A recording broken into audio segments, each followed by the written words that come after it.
안녕하세요. 4월 20일 화요일 새벽 예배를 하나님께 올려드립니다. 기도하십니다. 참 좋으신 주님 감사합니다. 정말 주의 은혜와 구원하심에 늘 감사하며 감격하며 살아도 부족한데 우리의 심령이 죄로 말미암아 환경으로 말미암아 눌리어 녹사오니 이 시간 말씀으로 우리를 세우셔서 새롭게 하시고 나아갈 길과 새 생명을 허락하여 주옵소서. 광야 같은 세상 속에서 사막 같은 인생 속에서 푸른 초장과 쉴만한 물가로 인도하시는 주님의 손길을 오늘도 기다립니다. 우리를 살리시며 회복시켜 주시옵소서. 감사하고 예수님의 이름을 기도했습니다. 아멘. 우리 예찬송가 500장, 새찬송가 446장 주 음성 외에는 참 기쁨 없도다 찬양하십니다. 주 음성 외에는 참 기쁨 없도다. 날 사랑하신 주 늘 계시옵소서. 기쁘고 기쁘도다. 항상 기쁘도다. 나 주께 왔사오니 복 주옵소서. 나 주께 왔으니 복 주시옵소서. 주 함께 계시면 큰 시험이 이기네. 기쁘고 기쁘도다. 항상 기쁘도다. 나 주께 왔사오니 복 주옵소서. 주 떠나가시면 내 생명 어때네. 기쁘나 슬플 때를 계시옵소서. 기쁘고 기쁘도다. 항상 기쁘도다. 나 주께 왔사오니 복 주옵소서. 그 귀한 언약을 이루어 주시고 주 명령 따를 때 늘 계시옵소서. 기쁘고 기쁘도다. 항상 기쁘도다. 나 주께 왔사오니 복 주옵소서.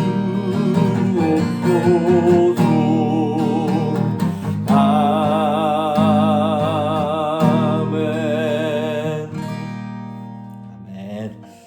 오늘 우리에게 주시는 말씀은 오늘 사도행전 3장 1절에서 10절까지 오늘 마지막 이거 보도록 하겠습니다. 오늘 지난주 금요일 그 다음에 어제 월요일 오늘 세 번째 보고 있는데 지난주 금요일과 월요일은 이 말씀을 가지고 기도에 대해서 봤고 오늘은 그 본문을 좀 보도록 하겠습니다. 사도행전 3장 1절에서 10절까지 봉독해 올립니다.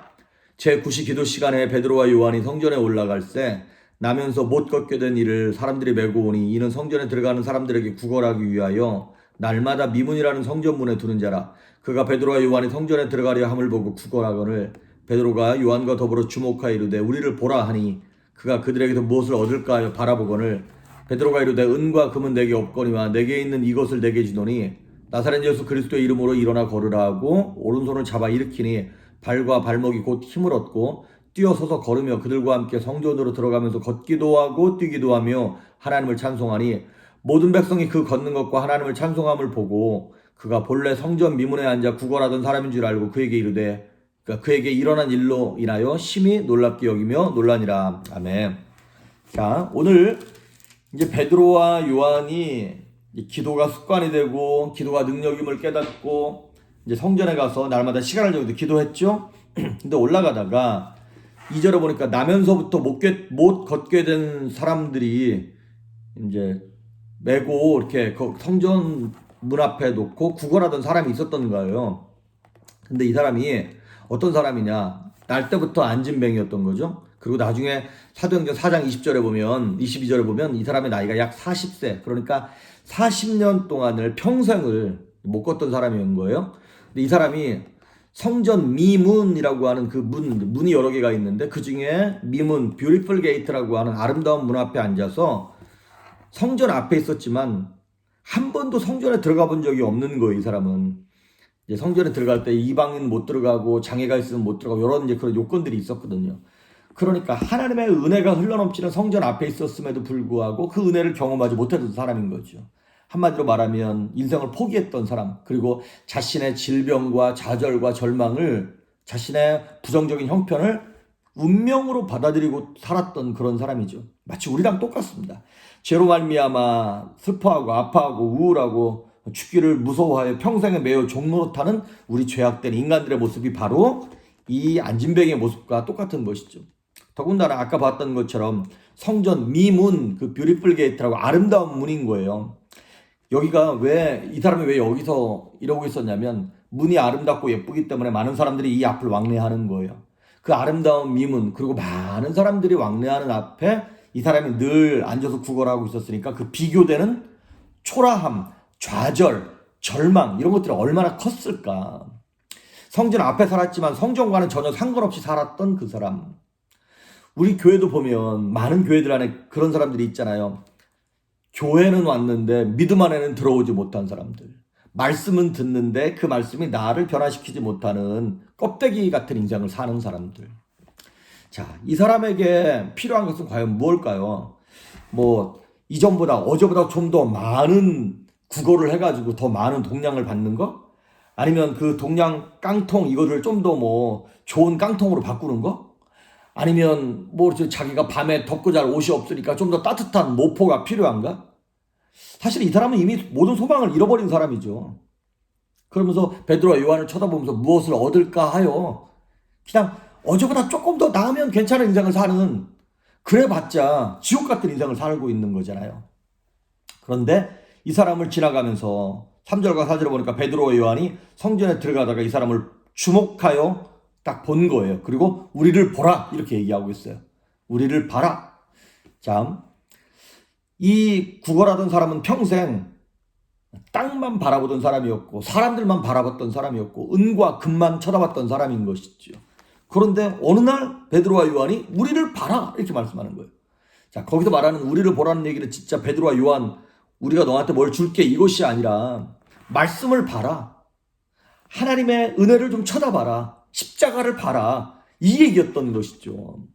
사실 베드로와 요한도 처음에 예수님께서 베드로와 요한을 부르실 때 어떻게 부르신 거예요? 예수님이 그들을 주목하여 보시고 나를 따르라 이렇게 말씀했기 때문에, 그래서 그들의 인생이 뒤집어졌던 것처럼 그 스승의 그 제자였던 베드로와 요한이 이 사람을 보고 나를 봐라 이렇게 얘기하는 것이죠. 그러니까 예수님을 봐라 이 얘기랑 마찬가지인 것이죠. 그러니까 믿음이라고 하는 것은 보는 것으로부터 시작되는 것이에요. 우리가 무엇을 쳐다보고 있는가? 이 땅에 썩어질 것, 없어질 것을 쳐다보고 있는가? 영원한 것을 바라보고 있는가? 자, 근데 여기서 재밌는 것이, 저는 이제 이런 뭐 이렇게 헬라하고 어쩌고 저쩌고 이렇게 얘기하는 것이 참 되게 부담스러운데, 근데 이거는 좀 얘기를 해야 될 것 같아요. 3절과 4절에 5절에 보면 보고, 뭐 주목하여, 보라, 무엇을 얻을까요? 바라보니, 이렇게 본다라고 하는 단어가 4번이나 나와요. 그런데 이거를 찾아보니까 헬라어 단어가 4번 다 다른 단어로 쓰였어요. 근데 이게 뭐 꼭 다 그런 건 아니지만 이렇게 쭉 보면 처음에는 대충 보다가 점점 집중해서 보는 그런 모습이었던 거예요. 이거를 보면서 제가 느끼는 게 뭐냐면, 사람들이 비록 교회 와서 말씀을 제대로 못 듣고 뭐 예배 시간에 졸고 뭐 신앙생활을 하면서 잘 못 이렇게 은혜를 받지 못하더라도 자꾸 와야 돼요. 자꾸 말씀을 들어야 돼요. 그래서 처음에는 대충 봤던 시선이 점점 명확하게 한쪽으로 딱 모이기 시작하면서 하나님을 향하여 집중해서 보게 되는 것이죠. 말씀을 붙잡게 되는 것이죠. 그래서 믿음이라고 하는 것은 나를 향한 주님의 시선을 향하여 나도 드디어 시선을 딱 맞추는 것, 그것이 믿음인 것이죠. 믿음으로 나의 시선을 응답하는 것. 그렇게 해서 딱 봤을 때 베드로와 요한이 이렇게 얘기하는 거예요. 6절에 보니까 베드로가 이르되 은과 금은 내게 없거니와 내게 있는 이것을 내게 주노니 나사렛 예수 그리스도의 이름으로 일어나 걸으라. 자, 은과 금은 내게 없다. 하지만 내게 있는 것이 있다. 자, 은과 금은 뭐예요? 오늘 당장 오늘만을 위해서 필요한 것들이 은과 금이에요. 하지만 내게 있는 것은 뭔가요? 예, 오늘뿐만 아니라 영원한 삶을 위하여 필요한 구원이고 감사이고 평강이고 능력인 것이죠. 영혼을 위한 구원. 베드로와 요한이 얘기하기를 비록 내가 오늘 당장은 좀 굶고 오늘 당장은 좀 힘들고 어렵게 살아가도 그 은과 금은 없을지라도 영원한 구원은 내게 있다. 그런데 요즘 우리 교회와 성도들, 저도 마찬가지고 우리는 어떤가요? 은과 금은 있는데 내게 있는 이것, 예수 그리스도의 이름이 없는 거예요. 그 영적인 능력이 없는 거예요. 내가 경험한 체험이 없으니까 이걸 사용할 수 있는 힘도 없는 것이죠. 내가 언제 예수의 이름의 능력, 기도의 능력, 말씀의 권세를 경험해 본 적이 없으니까 주변 사람들 앞에 그 두려워 떨고 무서워 떨고 있는 성도들에게 기도해 보자고, 말씀을 좀 들어보라고 이렇게 얘기를 못하는 것이죠. 참 부끄럽고 창피한 일입니다. 은과 금은 교회마다 넘쳐나는데 정작 생명을 살리는 예수의 이름도 복음도 없는 이 시대를 우리가 살아가고 있지 않습니까? 그러면서 7절에 보니까 오른손을 잡아 일으켰다 그랬어요. 많은 성도들이 실수하는 것, 예수의 이름을 선포하고 그들을 잡아 일으키는 어떤 봉사, 구제, 선교 이런 게 필요한데, 아니 내 안에 그 능력이 없는데, 생명의 능력이 없는데 가서 봉사하고 구제하고 막 전도만 하려고 그래. 아니 경험한 게 없는데 어떻게 전도를 하고 어떻게 선교를 하냔 말이죠. 열심만 가지고 어떻게 그것이 가능하냐는 것이죠. 그래서 저와 여러분이 먼저 경험해야 할 것이 무엇이냐면 예수의 이름의 능력입니다. 예수의 이름은 우물과 같습니다. 우물이 뭐예요? 우물은요 그냥 놔두면 그대로예요. 거기 막 나뭇잎파리 쓰레기 막 쌓여요. 그런데 그 다 걷어내고 퍼내기 시작하잖아요. 우물은 항상 그 능력을 유지해요. 그 수위를 유지해요. 오히려 퍼내면 퍼낼수록 더 깊은 곳에서 더 맑은 물이 늘 샘솟게 되어 있습니다. 우물은 쓰지 않으면 썩습니다. 예수의 이름의 능력은 우물과 같아서 내가 그냥 안 쓰고 놔두면 아무 역사가 안 일어나요. 그런데 내가 그 예수의 이름의 능력을 믿고 계속 물을 퍼내는 거예요. 이 예수의 이름을 가지고 우물처럼 내 주변에 전하고 가족에 전하고 기도할 때 전하고 어려움을 당할 때 예수의 이름을 사용하고 쓰면 쓸수록 더 많고 더 깨끗한 물이 나오듯 예수의 이름의 능력이 우리 삶을 바꾸는 기적이 나타나게 되는 것이죠. 오늘 7절에 보니까 오른손을 잡아 일으키니 발과 발목이 곧 힘을 얻고, 자 그렇습니다. 예수의 이름으로 딱 잡아 일으켰을 때 발과 발목이 드디어 힘을 얻기 시작하는 거예요. 그런데 이 3장의 내용이 4장까지 계속 연결이 됩니다. 이 베드로와 요한이 이 사람을 일으키고 기적을 나타냈다는 얘기를 듣고 그 종교 지도자들이, 제사장들이 이제 제자들을 불러다가 핍박하면서 막 뭐라 그러는 거예요. 그런데 이렇게 얘기해요. 4장 7절에 넘어가서 보면, 야 도대체 너희가 무슨 권세와 누구 이름으로 이러한 능력을 행했냐라고 물어봅니다. 신문을 합니다. 내가 우리 기득권 유대교에서 너희들한테 이런 권세나 이런 기적을 행할 능력을 준 적이 없는데, 그런 능력도 없으면서 지들은 도대체 누구 이름으로 이렇게 한 거야? 그랬을 때 10절에 가서 보면 4장 10절에 이 베드로와 요한이 제자들이 뭐라고 얘기하냐면 이렇게 얘기해요. 나사렛 예수 그리스도의 이름으로 이 사람이 강건하게 됐다. 이 안진뱅이가 나사렛 예수의 이름으로 일어나게 됐다. 그러면서 12절에 이런 말을 해요. 다른 이로서는 구원을 받을 수 없나니 천하 사람 중에 구원을 받을 만한 다른 이름을 우리에게 주신 일이 없느니라. 예수의 이름만이 우리를 구원하고 살리고 생명 있게 하고 새롭게 하고 소망 있게 하고 권세 있게 한다라는 것을, 예수의 이름에 능력이 있다라는 것을 베드로와 요한이 얘기하는 것이죠. 내가 너희에게 줄 은과 금은 없지만 예수의 이름으로 일어나 걸어라. 그렇습니다. 우리가 자녀들에게 무엇을 주겠습니까? 많은 유산을 건네주겠습니까? 아무리 많은 유산을 건네줘도 생명의 능력, 그 예수의 이름의 능력, 지혜를 갖고 있는 그 이름의 능력을 전달해주지 않으면 그 많은 물질을 쓸 수 있는 지혜가 없는 거잖아요. 오히려 그 많은 물질이 지혜가 없으면 독이 되지 않습니까? 마가복음 16장에 보면 예수를 믿는 자들에게 나타나는 권세와 능력이 있어요. 거기 막 귀신을 쫓아내고 새방언을 말하고 무슨 독을 마실지라도 해를 입지 않고 막 치유하고 고치는 능력이 예수의 이름에 있다는 거예요. 요한복음 14장 14절에 나오는 말씀처럼 너희가 내 이름으로 무엇을 구하든지 내가 시행하리라. 구하면 시행하리라. 어디에?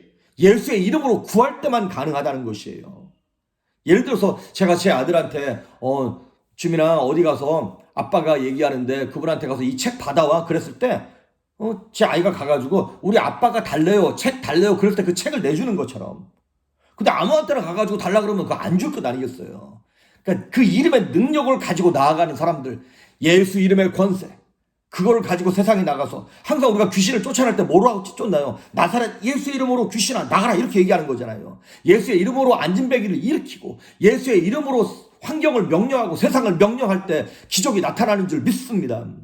오늘 우리가 예수의 이름을 가지고 안진뱅이의 손을 잡아 일으켰을 때 예수의 이름이 그 안진뱅이의 발과 발목에 힘을 넣어주게 되는 것입니다. 그랬을 때 8절에 나오는 말씀처럼 뛰어서 서서 걸으며 하나님을 찬양하는 거예요. 그래서 9절에 모든 백성이 그 걷는 것과 하나님을 찬송하는 걸 보면서 놀라기 시작하고 마음이 열리고 복음이 들어갈 수 있게 되는 것이죠. 그래서 초대교회가 변하게 되는 것이죠. 오늘 저와 여러분, 내게 무엇이 있습니까? 내게 예수의 이름에 능력이 있습니까? 아니면 세상 것들만 가득 찹니까? 오늘 내게 있는 것, 예수의 이름의 능력을 가지고 오늘 하루도 승리하고 담대하게 평안하게 살아갈 수 있기를 주의 이름으로 축복합니다. 기도하십니다. 거룩하신 하나님 감사합니다. 내게 예수의 이름의 능력이 있는가를 돌아보게 하시며 그 이름의 능력을 사용할 때 세상을 호령하며 죄가 떠나가며 마귀와 귀신들이 떠나가며 믿음의 역사가 나타나면 기적이 나타나고 능력 있게 힘 있게 평강 있게 살아갈 수 있도록 모든 성도들에게 힘을 허락하시며 기도의 능력을 허락하여 주시옵소서. 기적을 체험케 하여 주시옵소서. 감사드리옵고 예수님의 이름으로 기도했습니다. 아멘.